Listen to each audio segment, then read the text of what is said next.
Ang hirap ng itong gato. Hindi ba? Itong katabi ko po, ayan, tuturuan ko mag-Italiano to. May pera ka tita mo, 200 ko. Buenas noches, 200 senyor. pinakuha ko sa'yo. Italiano. Sa'yo. Hello. Ito, tuturuan ko mag-Italiano tong sima na to. Pagdating ng barko, marunong na siya mag-Italiano. Alam na nakita mo yun. Nandito ko 200 din bigay sa'yo. Hindi lang, may busy pa kasi maingay yung Italiano kong kaibigan.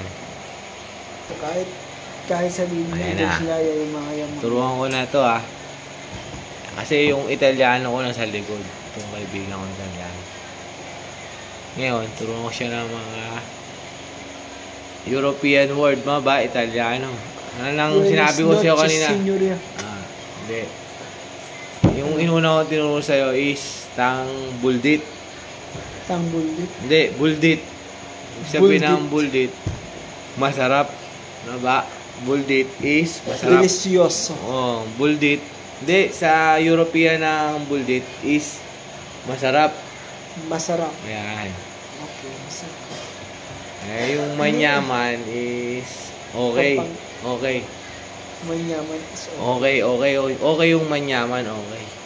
Ah. Ngayon, sabi mo yun is manyaman yung buldit ko. Manyaman di buldit ko. Ayan, ibig sabihin nun. Ibig sabihin nun, ba? Masarap ang luto ko. Ayan, ganun. Masarap ang luto ko. Masarap ang luto ko. European kasing salita yan eh. Masarap ang luto ko. Sabi mo, Alvin.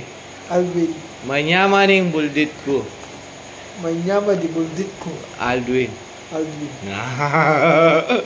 Ngayon, Alvin, ano masasagot mo ngayon, pre? Manyaman. Tama naman. Diba? Okay, ulitin natin, pre. Matuto mo sa barka. Manyaman di buldit ko. Okay. Manyaman yung buldit ko. Manyaman di buldit ko. Aldwin. Manyaman yung buldit ko. Manyaman di buldit ko. Kapilan me takman. Manyaman di buldit ko. Hindi. Ano? Manyaman. Hindi. Sabi mo sa kanya. Kapilan me takman. Ano? Kapilan. Kapilan. Me. Takman. Kapilan me takman. Takman. Kapilan me takman. Ayan. Ulitin natin Aldwin. Manyaman. Ing. Buldit. Ko. Kapilan. Me. Takman. No.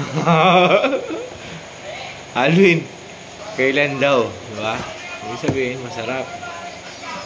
Ayan, maturo ko sa'yo, Brad, Pogi natin ulit siya. Baka hindi na ako sa Asia niya, baka mapunta ako sa European niya. Anak ng top ko, mahirap ano yan, mahaba-haba ang Relate nyo lang kung anong sagot. Extrahan dyan. Salamat.